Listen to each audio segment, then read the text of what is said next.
जसको लागि चाहिँ काटेको सुन्तला चाहिने रहेछ अनि यसलाई बिचमा काट्यो अनि यसलाई आगोमा पोल्नु पर्ने रहेछ मजाले। यो घरेलु नुस्खा चाहिँ मलाई बुनुले सिकाउनु भएको, आज म फर्स्ट टाइम ट्राई गर्दैछु। यहाँनिर राख्न गइरहेको छु मरिचको धुलो,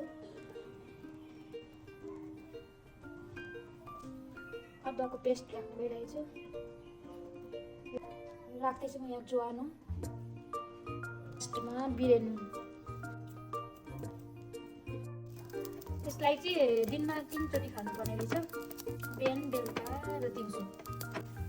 यतिको भयो। यहाँ पुरा रस निक्लिन थाल्यो, भरि तताएर अनि फेरि अब 2 चोटिसम्म यही युज गर्न सक्ने रहेछ।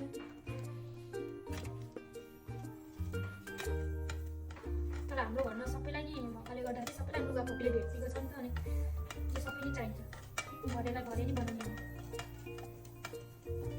यसको डोज चाहिँ कम्प्लिट गर्ने अनि हेर्नु कस्तो हुन्छ। यो अब